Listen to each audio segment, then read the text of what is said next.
Coming right at ya. Coming up on Small Town Big Deal. A wild celebration that puts man and beast to the test. One year, a burro ran into a bar and wouldn't leave. It's all to salute a city's rich mining heritage. I blew up the mountain, and I love that the best. The legendary residents, and one remarkable rags to riches to rags story. They went through $10 million in 10 years. But who will take home the gold now? It's just a huge adventure to do a trail race with a donkey that really isn't into the race itself. Okay, whoa, buddy.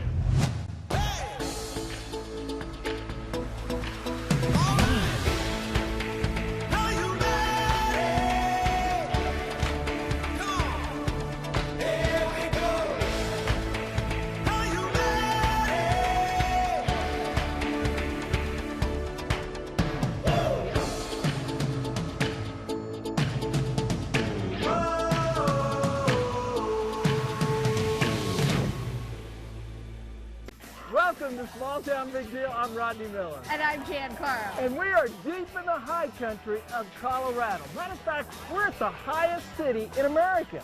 I can tell you, they truly embrace their Wild West heritage. And, you know, we've only been here a short time, but I can tell you, this town is still booming. Welcome to Leadville Boom Days.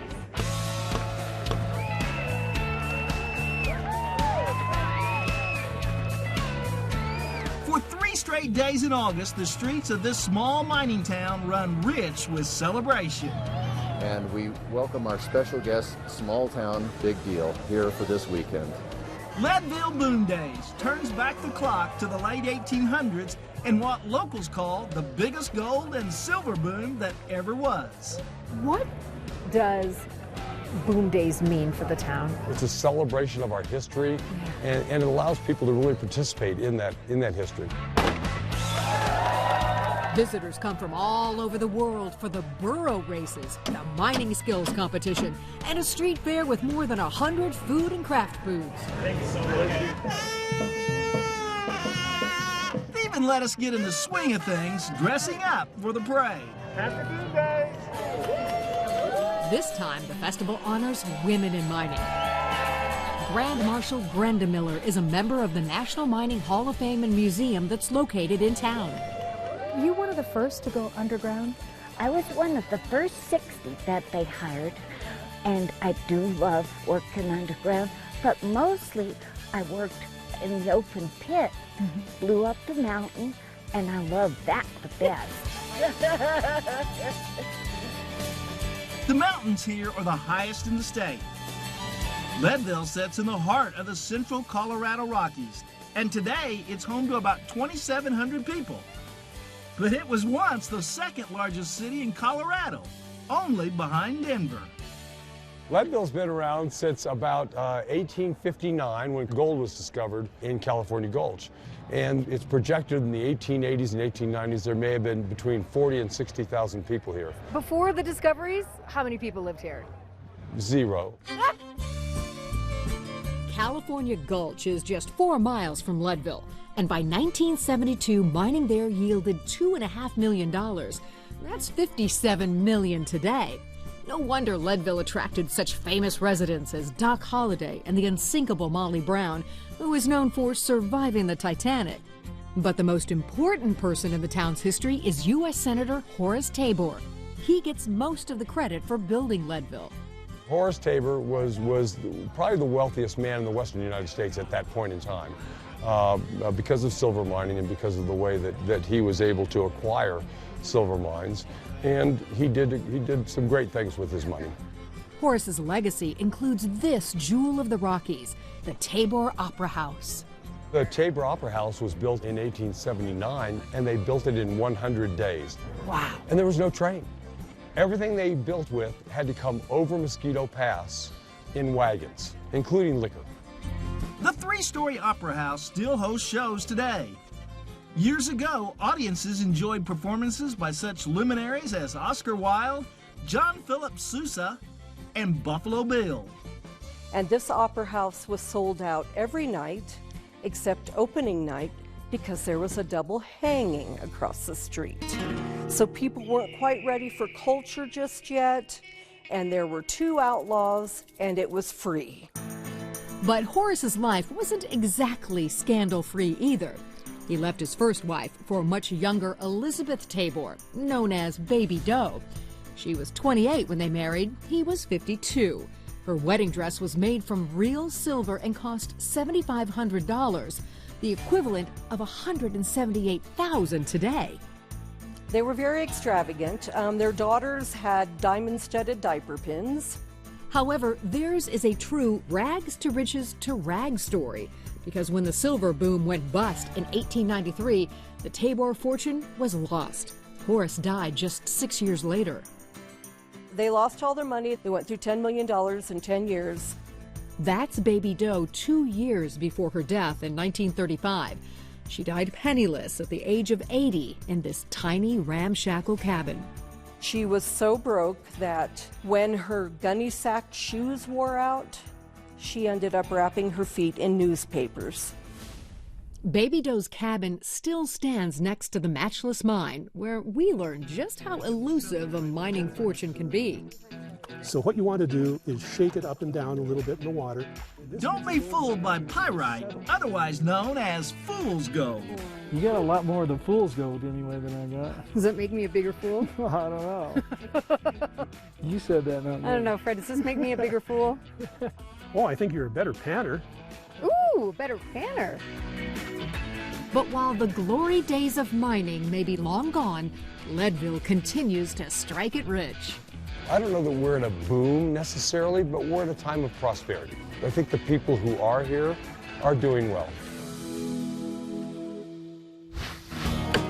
Still ahead, can Rodney nail the mining competition? And the biggest challenge of all? How do you get a burro to race?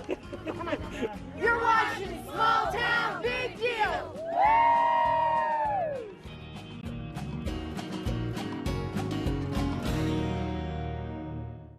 Welcome back to Small Town Big Deal. The sound of drilling, hammering, and shoveling makes it clear. The mining competition is underway at Leadville Boom Days. Hey, Small Town Big Deal. We're in Leadville, Colorado, about 100 miles from Denver, and this annual 3-day event celebrates the town's proud mining heritage. We go back all the way back to the late 1800s with the events that we do here. This competition is called jackleg drilling. The drill must go all the way in the rock, and the fastest time wins. The event replicates how miners would drill holes, fill it with dynamite, and blast away. Our predecessors, when they did that at the turn of the century, those guys were doing it in the dark. They would have 1, 2 candles that were their light for the work area.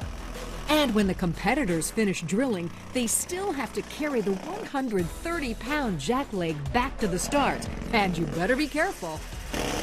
Speed and strength and accuracy. And safety. So if you ignored safety, it was paid for in blood. Yep. This event is called hand mucking.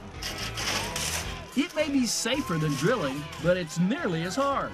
The contestants must load nearly 800 pounds of crushed rock, called muck, and then push the car to the finish line. And we're nice, it's only 15 feet. Figure back in the 1800s, those guys had to push it out of the mine. Jack Dempsey, prize fighter, fired twice because he couldn't muck. That's it. Yep. And then there's the spike drilling event. Each person has to drive 2 6-inch nails upwards and 3 downwards. Head of the nail must be flush with the top of the timber. Keeping these large spikes straight is a major challenge, but the crowd hammers home their support. Some contestants make it look easy. That's because they're actually part-time pros who compete on a circuit. They nail the event with remarkable strength and precision. The state record's 19 seconds. Hard to believe, huh? Hard to believe. I wish I had known that before I signed on to compete. I thought it was folks from the crowd, not professionals. Simon's ready? Things start out okay because I follow a pro tip to set all 5 spikes first. But now comes the hard part. So I'm used to driving spikes with a sledgehammer, not an axe. I mean, that's not a very big surface to hit. I actually managed to keep the spikes straight. But Leadville is nearly 2 miles above sea level, and the altitude just flat out gets the best of me.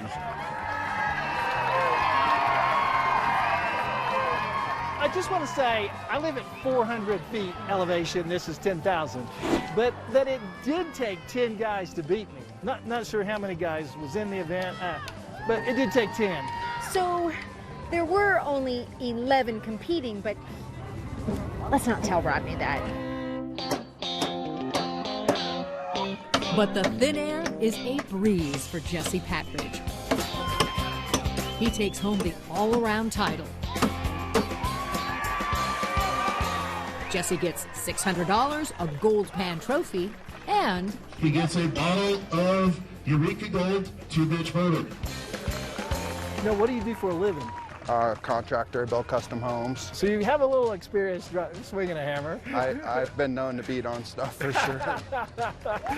And what we get from witnessing these contestants in action is a deeper appreciation for the incredible strength, skill, and stamina it takes to be a miner.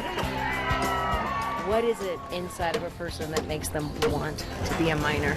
Oh man, that is probably the hardest question I've ever been asked in my life. I know it's one of those that either you love it or you hate it. You know, there's a lot of jobs people do because it's a paycheck and it's a good paycheck. That's not one of them. Still ahead, the pack burro race begins. And what you never know about donkeys.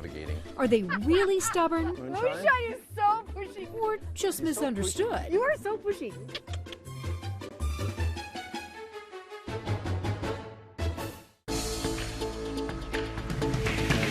Welcome back to Small Town Big Deal. You know, we've been all over America, seen all kinds of competitions, but we have never seen anything like this.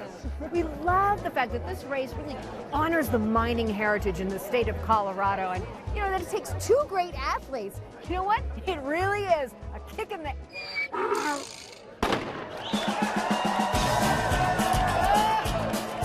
Okay, so it may not have the pageantry of the Kentucky Derby, but the pack burro race at Leadville Boom Days is an amazing sight to see, with challenges all its own. We've seen people whose burro won't even cross the start line because there's a change in the pavement color. One year, a burro, instead of running down the street, ran into a bar and wouldn't leave. That actually happened. It's just a huge adventure to do a trail race with a donkey that really isn't into the race itself. You know, you're kind of trying to work with the animal and do the race. And it's just beautiful out here. The race climbs an unpaved trail to the top of Mosquito Pass and back. That's more than 13,000 feet high. We've got, what, 12 miles to go? Yeah. There are 2 distances. The short course stretches 15 miles. The long one is a whopping 21 miles. And the racers of all ages use donkeys of all sizes, even adorable minis. I did ultra marathoning for years, and frankly, burro racing is an even bigger puzzle. There you go. Because it's not just figuring out what you need, it's figuring out the donkey. Come on, there you go. Good boy, Kara.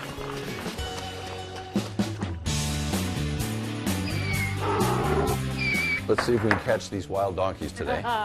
They look pretty tame. We get some help figuring out these fascinating animals from a true donkey whisperer, Dave Tenike. He ran in the race for 26 years, finishing 3rd 3 times. Coming right at ya.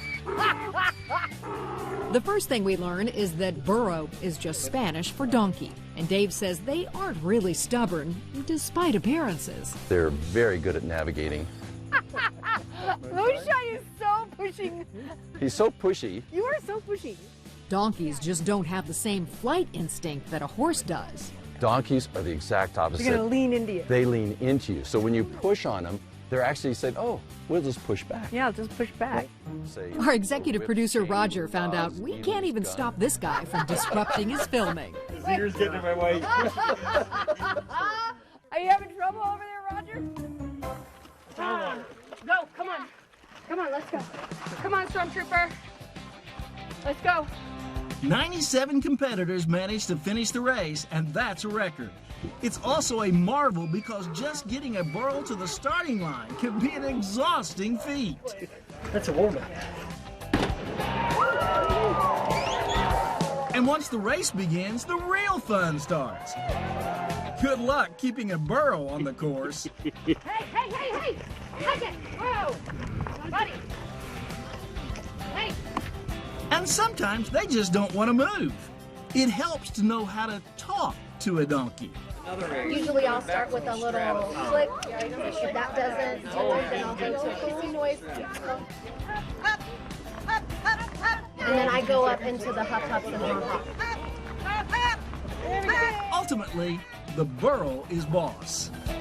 You're running together, and honestly, the donkey is what determines how fast you're going and probably in what direction.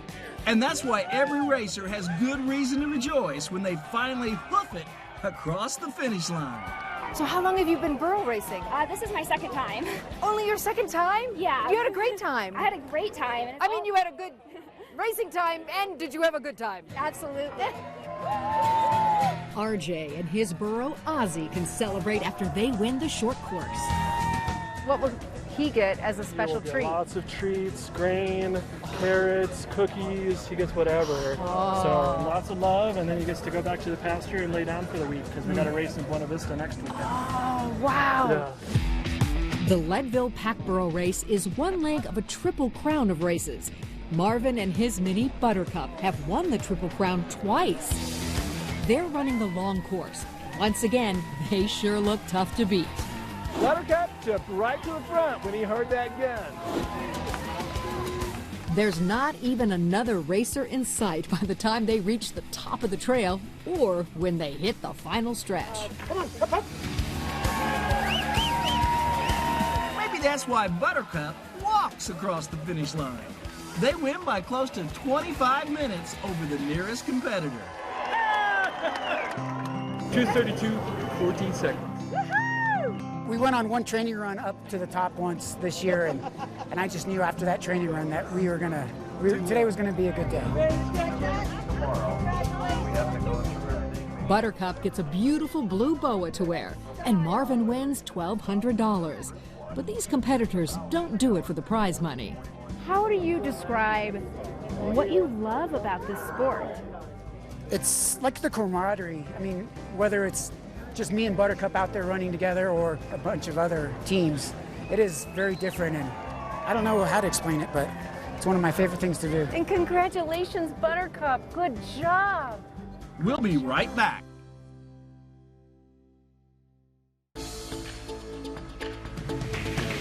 We hope you've enjoyed this episode of Small Town Big Deal, and burro racing is just so cool. I mean, I never thought it'd be this much fun. So much fun to watch.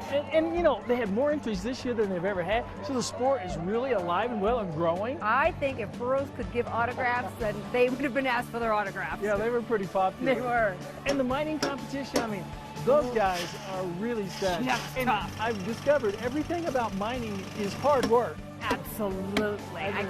And we want to remember that this year was honoring women in mining. And we want to thank Brenda Miller for her time and for her contributions to the mining industry. I'm Rodney Miller. And I'm Jann Carl. Join us again next week when once again we celebrate the great stories from across America. Unless I feel good, which is highly unlikely. How do you feel right now, Rodney? Not very good. What, Jan to pound the last two? Yeah.